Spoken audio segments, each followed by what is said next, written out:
Unit 4.2, ways to prove that quadrilaterals are parallelograms. Now, most of these ways are part of the properties. There's 6 properties, though, and there's 5 ways to prove they're parallelograms.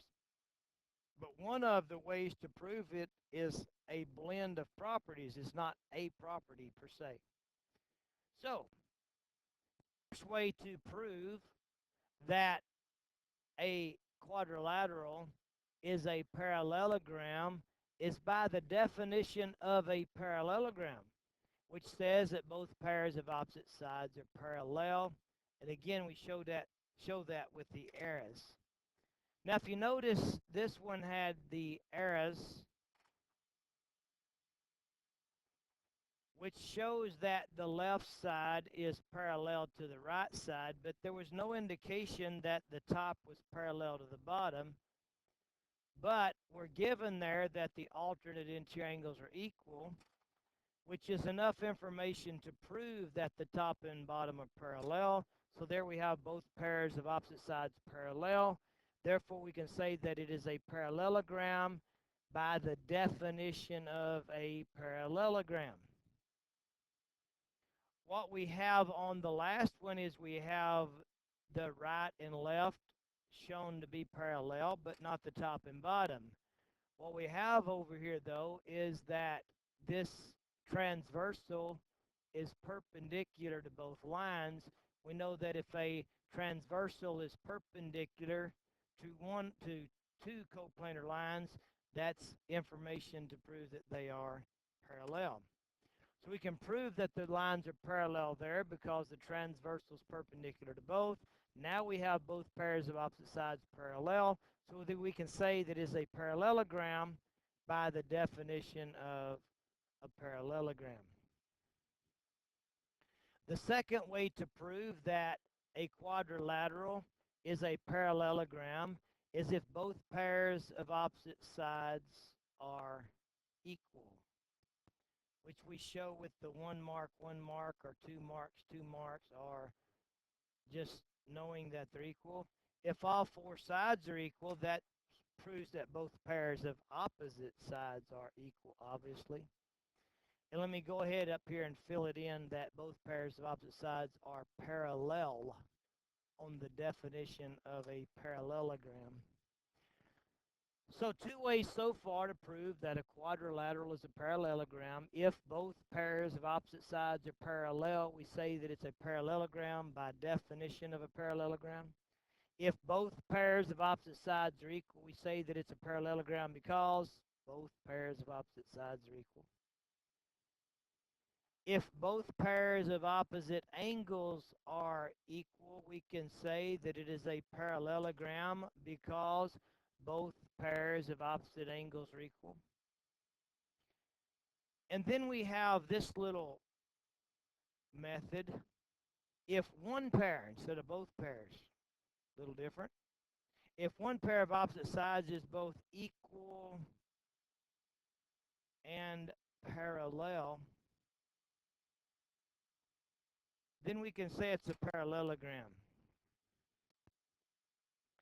And again, we can use the fact that alternate interior angles are equal to prove that 2 lines are parallel.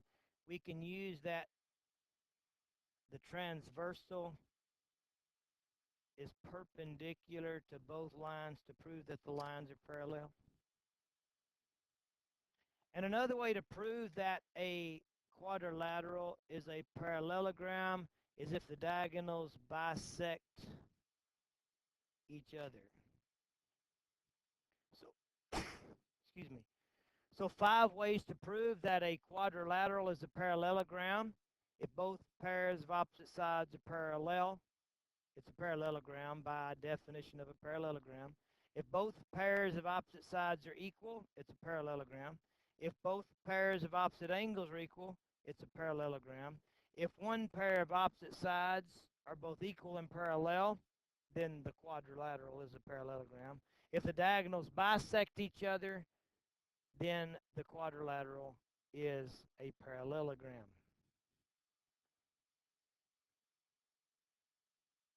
And that will bring us to the daily work on Unit 4.2, and I'm just going to go ahead and record this together since that was kind of short and sweet. So the directions say, tell what allows you to conclude that the following are parallelograms. If they are not parallelograms, if there's not enough information to prove it, then you're going to just put no conclusion. Okay, so what we have here is 1 mark, 1 mark, 1 mark, 1 mark. Just a second, I'll clean that up. What we have with these 1 mark, 1 mark,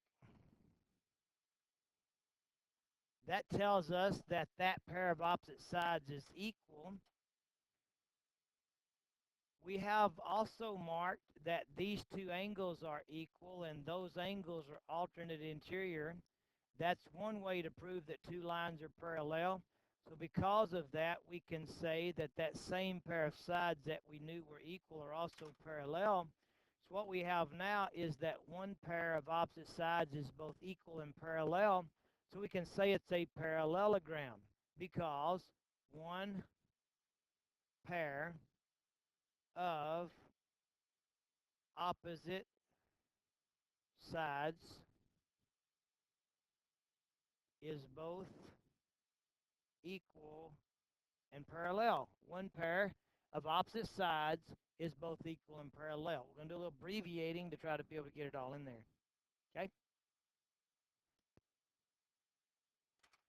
When we look at number 3, this is 4 and this is 4. That diagonal was bisected, but this little piece is 8 and that little piece is 7, which means that diagonal was not bisected. The diagonals do not bisect each other. It's actually not that we can reach no conclusion. We can reach a conclusion. The conclusion is that it is not a parallelogram. Now, on this particular one, we know that it is not one because the diagonals are proven to be or shown to be not bisecting one another, which means it is actually not a parallelogram. If you would have put no conclusion, I would have allowed that because you cannot conclude that it is one, but really there is a conclusion, and that is that there's not one. Okay? All right. Let's look at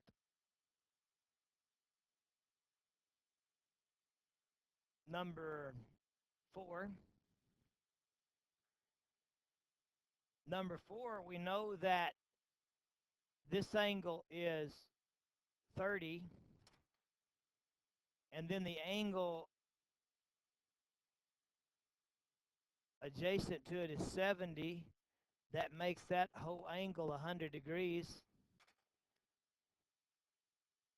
This angle is 20, and the one adjacent to it is 60, so together they're 80.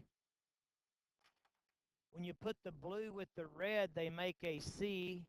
Same sides make a C, and they're supplementary. That tells me that the tops are parallel because same side interior angles are supplementary.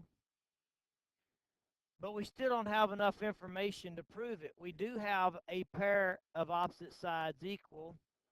We have a different pair of opposite sides parallel, but we do not have one pair that we can see is both equal and parallel.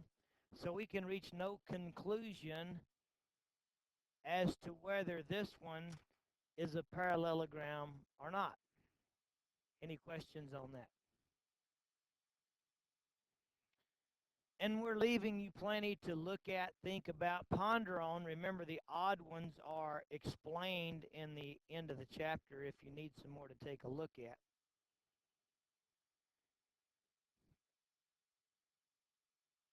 Here we have a proof again, and I'm going over a lot of these proofs with you. Again, I encourage you to do anything that we do in class, again, independently on your own for practice. In this particular situation, I've already given you the statements, and so you're just giving reasons. And we know that if we're just giving reasons, we're going to look first in the given, second in the diagram, because we should have stuff marked in the diagram from our given and in our note section. And in the diagram, we see things like a linear pair, things like vertical angles or equals, things like angle and segment addition. So we look first at the given, second at the diagram, and third at the statements above. So we're going to take what we're given, angle A plus angle B is equal to 180 degrees. Now that's kind of hard to mark. We really can't mark that. They're 180. But we do see that angle A and B make a C. Same sides make a C. If they're supplementary, then from that we can conclude that the lines that form them were parallel. So we're going to write what we got out of it in our note section, and what we got out of that was that AC is parallel to BD because same side interior angles are supplementary.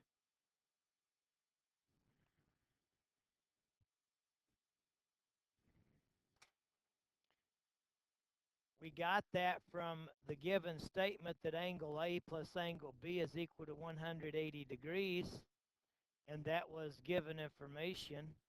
So we took that part of the given, we marked it in the diagram, we wrote statements and reasons derived from the markings in the note section. We go to the next given statement. It says AC is equal to BD. And so we're going to write what we marked in our note section. AC is equal to BD. What we marked is exactly what it said was given, and so we put given. Now, we see automatically there, as we're taking what we're given, mark it into the diagram, writing statements and reasons derived from the markings in the note section, we can see that we have one pair of opposite sides both equal and parallel, and so we could say that A, B, D, C is a parallelogram, and there's the symbol, and the reason would be one pair of opposite sides are both equal and parallel. And we could just keep going from there. Since it's a parallelogram, then we could say angle B is equal to angle C, angle A is equal to angle D, because in a parallelogram, opposite angles are equal. We could say that AC or AB is equal to CB because opposite sides of a parallelogram are equal. And we could just keep making statements based on the fact that it's a parallelogram. But you can see how we can kind of take off there, okay? And so now that we took what we were given, we marked it in the diagram, we wrote statements and reasons derived from the markings in the note section, we're going to try to give reasons for the proof. So we look at statement 1. It says angle A plus angle B is equal to 180. We look in the given, and it's there, and so we put given. It then says AC is parallel to BD. We look first in the given. It doesn't say that AC is parallel to BD in the given. So we go to our diagram. AC is this. BD is this. We had it marked that those were parallel.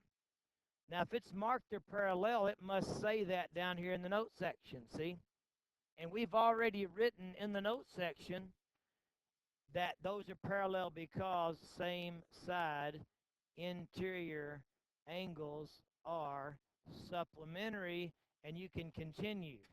If we will take what we're given, mark it in the diagram, write statements and reasons derived from the markings in the note section, we're going to have a lot of our reasons already figured out before we ever start trying to line them up in the proof.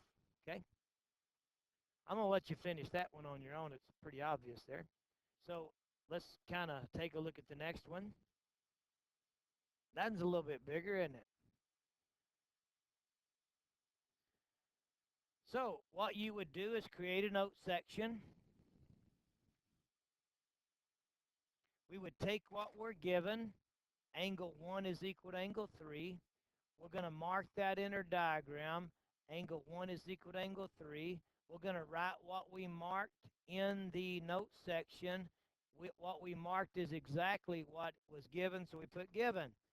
Anything else we can conclude from that? Well, nope. So we go to the next given statement. Angle 4 is equal to angle 6. Angle 4 equal angle 6. We mark that in the diagram. Angle 4 equal angle 6, exactly what was given, we put given. Anything we can conclude from knowing that angle 4 is equal to angle 6? No. So that's all we got out of that one. So now we want to start giving reasons. So it says angle 1 is equal to angle 3. We look first in the given. It's there, so we put given. Remember, you look first at the given, second at the diagram, which includes the note section, third at the statements above. We go to the next given statement that angle 1 is equal to angle 2. We look in the given and it's not there. So we go to the diagram and we can see that angle 1 and angle 2 are angles across from each other when two lines intersect. Those are called vertical angles, so we say vertical angles are equal. Now that's the reason we go to the diagram second, is because sometimes there's things that you see in the diagram and you don't want to go looking through the statements to try to find something that's not going to be in the statements, that's in the diagram. Things we see in the diagram are going to be things like vertical angles are equal, linear pairs, angle addition, segment addition, things like that, okay? And we'll let you continue on your own on that particular proof. When you have a bunch of equal stuff, then don't forget to think about things like substitution, things like transitive property, those properties of equality that we've learned, okay? All right? And then we have a proof that you're going to do all by yourself. I will do one of the two and let you do the other one just so we have more practice in doing full proofs. I want to just keep modeling this for you. I know this is a difficult thing for people to do. You have to be able to do it on your test, so I'm going to model as much as I can for you in the homework and then hope you do it again for practice on your own, because if you don't practice this process, try and fail and try again, then you're not going to be able to do it on the test.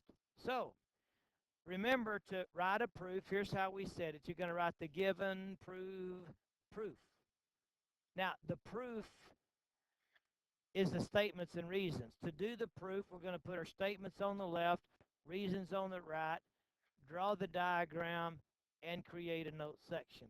So we write the given, prove, proof, put the statements on the left, reasons on the right, draw the diagrams, create a note section, okay?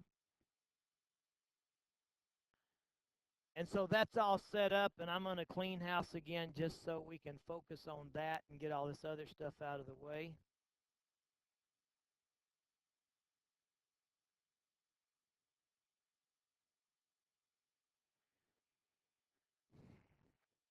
Recreate my little note section here. So we're going to take what we're given, angle 1 equal angle 2. We're going to mark it on the diagram, and we're going to write statements and reasons derived from the markings in the note section. Now, what we just marked was that angle 1 is equal to angle 2, and that was given.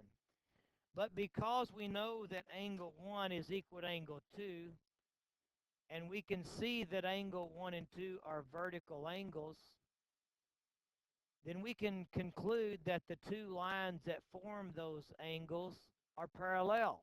So we can conclude from that that HI is parallel to MK because alternate interior angles are equal.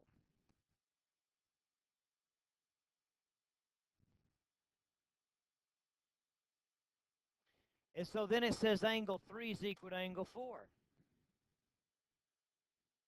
So we're going to mark that in our diagram. Angle 3 is equal to angle 4. And we're going to write that in our proof, in our note section, excuse me. Angle 3 is equal to angle 4, reason given. And then we think, is there anything that we can conclude because of that? And the answer is obviously yes. Angle 3 and angle 4 are alternate interior angles. If alternate interior angles are equal, then the lines that form them are parallel. So because of that, we can say that HM is parallel to IK. Reason, alternate interior angles are equal.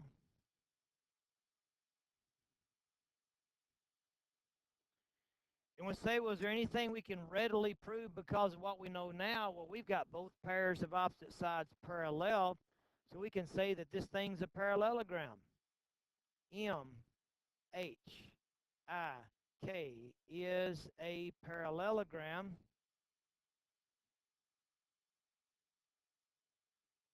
Reason, both pairs of opposite sides are parallel, which is the definition of a parallelogram.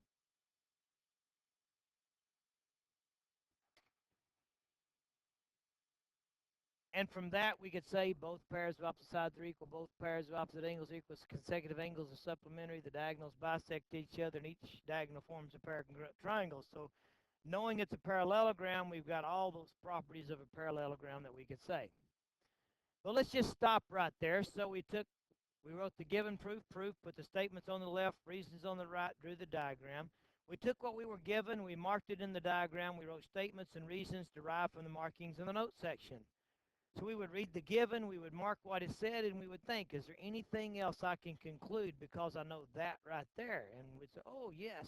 And so we'd write that down and mark it. And then we'd say, was there anything I can say because I know that? Oh, yes. So we'd write that down and mark it. And so we end up, by doing that, having done a big portion of our proof, or in this case, the entire proof. Let's just look. What you would do next after you took what you were given, marked it in the diagram, wrote statements and reasons derived from the markings in the note section, you would make what you're trying to prove the last statement in your proof. So down here underneath all of these notes, we would make what we're trying to prove the last statement, and then we would have to work our way back up to the information we have and blend it in the right order. But look right here. We've already come to the conclusion that it's a parallelogram, which means that we've already got it proven. So we're just going to go ahead and make sure that every reason is justified in the statements above it. This is how I check the proof. People will say, well, how do you know you have the right statements and reasons and they're in the right order? How do you know when you're done? Okay? Well, we know we're done when we're trying to fill in statements and reasons, and all of a sudden we don't have a reason that needs another statement, and we're going, okay, it looks like we finished. So what we're going to do is we're going to check the reasons from the bottom up, okay?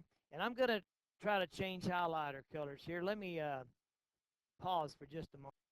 Okay, we've changed it to yellow so we can kind of see past the green. Let me go back and get all my writing back. I'm not sure where it went. I've got some missing writing there.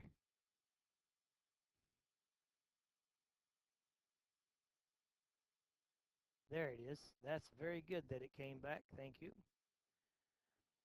What we're going to do is check our reasons from the bottom up. So our first reason is definition of a parallelogram. So we're going to say, well, to prove something by definition of a parallelogram, we first need the statement that says it is a parallelogram. And then we need to know what the definition of a parallelogram says, and it says that both pairs of opposite sides are parallel. So we need these two statements that say that the sides are parallel. Then we can reach the conclusion that it is a parallelogram by definition. So this reason is justified. I can check it off of my list.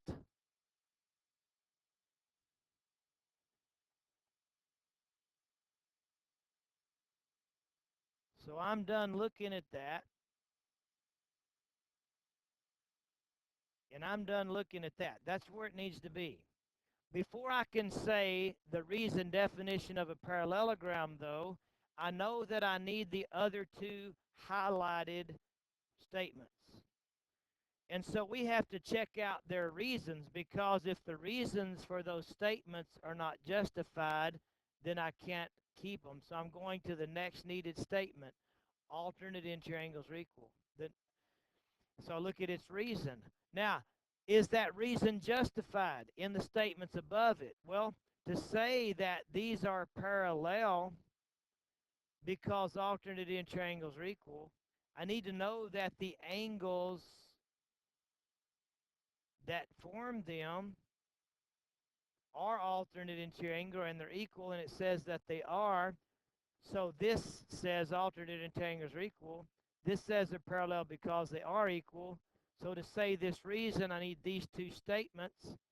This reason is justified by this statement and the one above it. So this reason has been verified in this statement that goes with it and the statement above it. And so those two, that statement and its reason, are justified.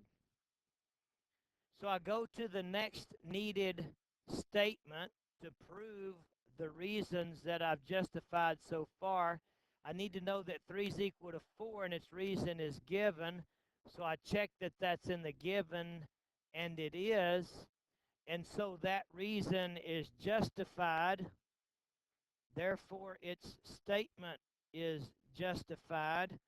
I didn't need any additional statements to make that reason, and so that statement and reason are justified, and so I go to the next needed statement. This statement was needed to make this last statement and reason. Before I can say that those are parallel because alternate interior angles are equal, I have to know that the alternate interior angles are equal. So I need this statement to be able to make this reason. So I can say they're parallel because alternate interior angles are equal because of this statement. The statements needed to justify this reason are there. So this reason is justified and its statement is justified. And so I go to the next statement I needed to prove something with. And I look at its reason. The reason for this statement is given. I check it out, it's in the given. I need no additional statements to make that reason. This reason is justified. Therefore, its statement is justified. All of a sudden, there's not any more statements to try to justify. And so I know that that must be my completed proof. I've justified the statements and reasons from the bottom up. It seemed to be in the right order because I knew the stuff I needed to know before I made a conclusion. So this is going to be statements 1, 2, 3, 4, and 5 with reasons 1, 2, 3, 4, 5 to go with them. You'll put the statements over here on the left and their reasons on the right. So you're just going to move that into the proof. Any questions on doing a 2-column proof? We're going to leave the last proof for you to do on your own. Okay?